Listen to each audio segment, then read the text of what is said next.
अम्मा बाद फ़ाउज़ु बिल्लाहि मिनश्शैतानिर्रजीम बिस्मिल्लाहिर्रहमानिर्रहीम। सूरह अखलास दे वास्ते साडा एक तीसरा सैशन है और असी नमाज दे सिलसिले दे विच इहदी जिहड़ी तफसीर ते इहदा तर्जमा जिहड़ा उहनूं समझण दी कोशिश कर रहे हैं। असी यहूदियां दे सवाल दी गल कर रहे सां कि अल्लाह तबारक व तआला दी पहचान जिहड़ी है नबी करीम सल्लल्लाहु अलैहि वसल्लम नूं पुछ रहे सां।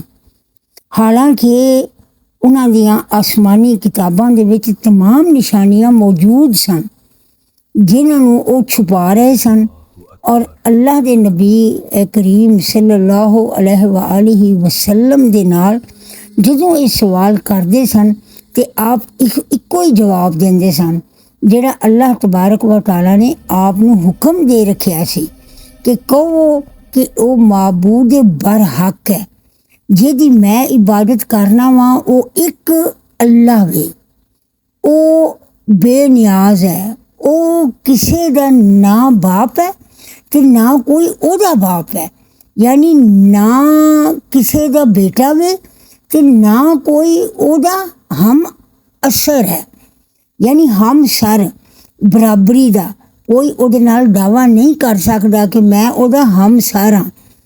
ए मक्कातुल मुकरमा दे विच सूरह नाज़िल हुई।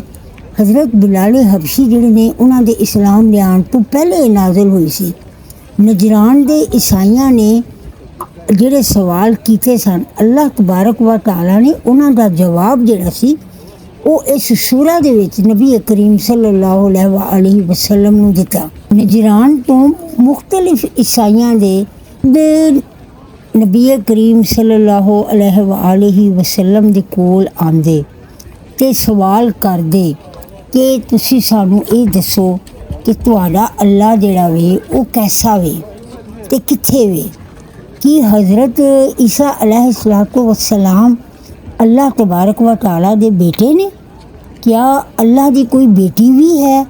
जवाब दे विच आप सल्लल्लाहु अलैहि वसल्लम सूरह अखलास जिहड़ी है वो उन्होंने पढ़ के सुना देंदे ते वो उठ के चले जाते।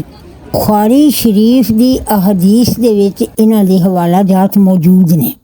एक सफ़र दे दौरान एक सरदार सारे रस्ते दे विच सूरह अखलास दी तिलावत करदा रहा ते वापसी दे उत्ते सहाबा कराम ने नबी करीम सल्लल्लाहु अलैहि वसल्लम नूं यह गल आके दसी ते आपने फरमाया कि उस सहाबी नूं कह देना कि अल्लाह उन्होंने बहुत पसंद करता है। इत्थे इस गल की वजाहत जरूरी है कि अरबी उन्हां लोगों की ज़बान सी ते वो समझ रहे सन कि वो की पढ़ रहे ने, वो की कह रहे ने। लेकिन असी इहदे तर्जमे तो जिहड़े आ असी अनजान रहने हैं, सानू पता ही नहीं हुंदा कि असी पढ़ की रहे हैं, इन्हां अल्फाज दा मतलब की है, असी अल्लाह तबारक व तआला दे नाल की गल कर रहे हैं, अल्लाह तबारक व तआला साडे नाल की गल कर रहा है। इसी तरह का एक होर वाकया जिहड़ा है वो मैं तुहानूं गोशगुजार करनी आ कि मदीने दे विच एक सहाबी रसूल सन जिहड़े नमाज पढ़ाया करदे सन एक मस्जिद विच ते हर रकत दे विच ना सूरत फातिहा दे बाद सूरत अखलास ते फिर उहदे बाद कोई दूसरी सूरत पढ़ते सन। कई महीने तक यह सिलसिला चलता रहा। एक दिन नमाजी ना इकट्ठे हो के ते उन्हां दे कोल आए ते उन्होंने कहा कि आप सूरह अखलास दे नाल दूसरियां आयात तिलावत ना करया करो, बल्कि सूरत अखलास ही काफ़ी है, तो या फिर कोई दूसरी एक सूरत जिहड़ी है ना वो पढ़ दिया करो। एक रकत दे विच दो सूरतां दी जिहड़ी तिलावत है ना वो सानू मुनासिब नहीं लगदी।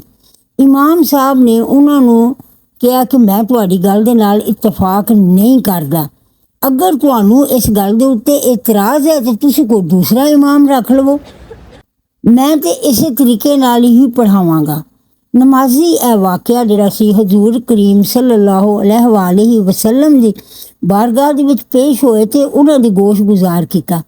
हजूर ने फरमाया कि तुसी जाके इमाम साहब नूं ना इस तरह इस मामले दे विच गल इंज करो कि उन्होंने कहो कि नबी करीम सल्लल्लाहु अलैहि वसल्लम फरमा रहे ने ਕਿ ਵਜ੍ਹਾ ਦੱਸੋ ਕਿ ਤੁਸੀਂ ਇਸ ਤਰੀਕੇ ਨਾਲ ਨਮਾਜ਼ ਕਿਉਂ ਪੜ੍ਹਦੇ ਹੋ।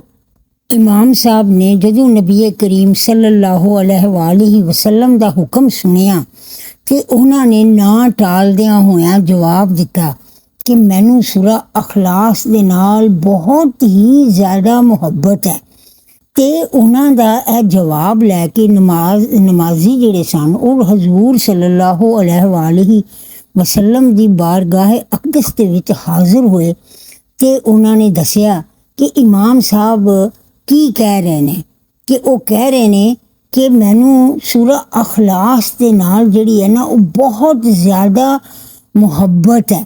ਨਬੀ ਕਰੀਮ ਸੱਲੱਲਾਹੁ ਅਲੈਹਿ ਵਸੱਲਮ ਨੇ ਉਹਦੇ ਜਵਾਬ ਵਿੱਚ ਉਹਨਾਂ ਦੇ ਜਵਾਬ ਦੇ ਵਿੱਚ ਆਪ ਨੇ ਫਰਮਾਇਆ ਕਿ ਇਮਾਮ ਸਾਹਿਬ ਨੂੰ ਜਾ ਕੇ ਇਹ ਕਹਿ ਦਿਓ ਕਿ ਸੂਰਾ ਅਖਲਾਸ ਦੀ ਮੁਹੱਬਤ ਨੇ ਉਹਨਾਂ ਨੂੰ ਜੰਨਤ ਦੇ ਵਿੱਚ ਪਹੁੰਚਾ ਦਿੱਤਾ ਹੈ।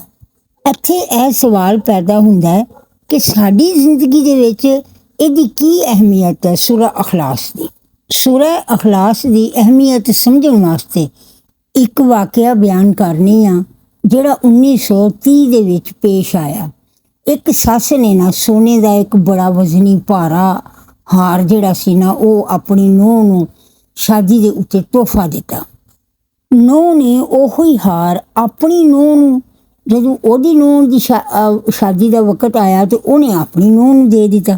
ਹੁਣ ਜ਼ੇਵਰ ਪਾਏ ਜਾਂਦੇ ਨੇ ਨਾ, ਉਹ ਜ਼ਰੂਰਤ ਪੈਣ ਦੇ ਉੱਤੇ ਜਿਹੜਾ ਨਾ, ਜਦੋਂ ਵੀ ਜ਼ਿੰਦਗੀ ਦੇ ਵਿੱਚ ਕੋਈ ਔਖਾ ਟਾਈਮ ਆਉਂਦਾ ਤੇ ਧੀਆਂ ਜਾਂ ਨੂੰਹਾਂ ਜਿਹੜਾ ਉਹ ਆਪਣਾ ਜ਼ੇਵਰ ਕੱਢ ਕੇ ਉਹ ਵੇਚ ਕੇ ਤੇ ਉਸ ਵਕਤ ਦੀ ਜਿਹੜੀ ਜ਼ਰੂਰਤ ਹੁੰਦੀ ਹੈ ਉਹਨੂੰ ਪੂਰਾ ਕਰਦੀਆਂ ਨੇ।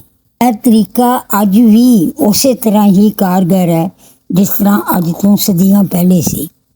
ਹੁਣ ਜਿਸ ਨੂੰਹ ਦੇ ਕੋਲ ਉਹ ਕੀਮਤੀ ਹਾਰ ਸੀ, ਉਹਦੇ ਖਾਵੰਦ ਨੂੰ ਕਾਰੋਬਾਰ ਦੇ ਵਿੱਚ ਨਾ ਬੜਾ ਹੀ ਵੱਡਾ ਘਾਟਾ ਪੈ ਗਿਆ ਤੇ ਉਹਨਾਂ ਦੇ ਹਾਲਾਤ ਜਿਹੜੇ ਸਨ ਨਾ ਉਹ ਬਹੁਤ ਜ਼ਿਆਦਾ ਖਰਾਬ ਹੋ ਗਏ। ਉਹਨੇ ਕਿਹਾ ਕਿ ਇਹ ਜਿਹੜੇ ਮਾਲੀ ਹਾਲਾਤ ਨੇ ਸਾਡੇ ਖਰਾਬ ਹੋਏ ਇਹਨਾਂ ਨੂੰ ਨਾ ਥੋੜ੍ਹਾ ਜਿਹਾ ਬਿਹਤਰ ਕਰਨ ਵਾਸਤੇ ਬਿਹਤਰ ਹੈ ਕਿ ਅਸੀਂ ਇਹ ਹਾਰ ਜਿਹੜਾ ਨਾ ਇਹਨੂੰ ਵੇਚ ਦਈਏ। ਹੁਣ ਉਹ ਹਾਰ ਵੇਚਣ ਵਾਸਤੇ ਨਾ ਸੁਨਿਆਰੇ ਦੇ ਕੋਲ ਚਲੇ ਗਏ। ਹੁਣ ਜਦੋਂ ਸੁਨਿਆਰੇ ਨੂੰ ਜਾ ਕੇ ਉਹ ਹਾਰ ਵਿਖਾਇਆ ਤੇ ਉਹਨੇ ਉਸ ਹਾਰ ਨੂੰ ਪਾਰਸ ਪੱਥਰ ਦੇ ਉੱਤੇ ਜਦੋਂ ਉਹਨੂੰ ਉਸ ਹਾਰ ਨੂੰ ਪਰਖਿਆ ਤੇ ਉਹ ਸੋਨਾ ਨਾ ਨਕਲੀ ਨਿਕਲਿਆ। ਪਾਰਸ ਇੱਕ ਪੱਥਰ ਹੁੰਦਾ ਹੈ, ਇਹ ਜਿਹੜਾ ਸੁਨਿਆਰੇ ਜਿਹੜੇ ਨੇ ਨਾ ਇਹਨੂੰ ਆਪਣੇ ਕੋਲ ਰੱਖਦੇ ਨੇ ਸੋਨੇ ਨੂੰ ਪਰਖਣ ਵਾਸਤੇ। ਇਸੇ ਤਰ੍ਹਾਂ ਈਮਾਨ ਦੀ ਪਰਖ ਜਿਹੜੀ ਹੈ ਉਹ ਸੂਰਾ ਅਖਲਾਸ ਦੇ ਨਾਲ ਹੁੰਦੀ ਹੈ। ਅਗਰ ਇਹਨਾਂ 4 ਆਇਤ ਦੇ ਮੁਤਾਬਿਕ ਸਾਡਾ ਈਮਾਨ ਪੁਖਤਾ ਨਾ ਹੋਵੇ ਤੇ ਫਿਰ ਸਾਡਾ ਜਿਹੜਾ ਈਮਾਨ ਹੈ ਉਹ ਪਾਰਸ ਨਹੀਂ, ਤੇ ਫਿਰ ਸਾਨੂੰ ਆਪਣੇ ਈਮਾਨ ਦੇ ਵਿੱਚ ਜਿਹੜੀ ਖੋਟ ਜਾਂ ਮਿਲਾਵਟ ਹੈ ਉਹਨੂੰ ਕੱਢਣ ਦੀ ਜ਼ਰੂਰਤ ਹੈ। ਸੂਰਾ ਤੌਹੀਦ ਜਿਹੜੀ ਹੈ ਇਹਦੇ 20 ਨਾਂ ਨੇ ਤਕਰੀਬਨ। ਸੂਰਾ ਅਮਨ ਵੀ ਇਹਨੂੰ ਕਹਿੰਦੇ ਨੇ, ਸੂਰਾ ਨਿਜਾਤ ਵੀ ਕਹਿੰਦੇ ਨੇ, ਸੂਰਾ ਤੌਹੀਦ ਵੀ ਇਹਨੂੰ ਕਿਹਾ ਜਾਂਦਾ ਹੈ, ਪਰ ਸਾਰਿਆਂ ਨਾਲੋਂ ਜਾਮਿਆ ਨਾਮ ਜਿਹੜਾ ਨਾ ਉਹ ਸੂਰਾ ਅਖਲਾਸ ਹੈ।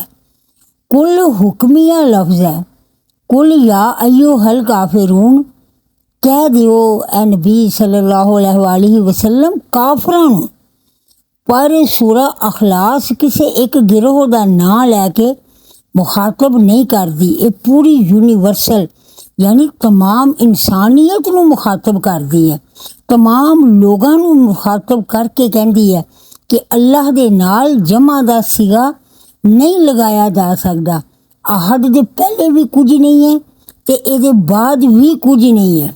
ਸਮਦ ਬੇਨਿਆਜ਼ ਉਹ ਚੀਫ ਜਸਟਿਸ ਹੈ ਜਿਹਦੇ ਸਾਰੇ ਮੁਹਤਾਜ ਨੇ, ਹਰ ਇੱਕ ਚੀਜ਼ ਨੂੰ ਅੱਲਾਹ ਹੀ ਨੇ ਸੰਭਾਲਿਆ ਹੋਇਆ ਹੈ।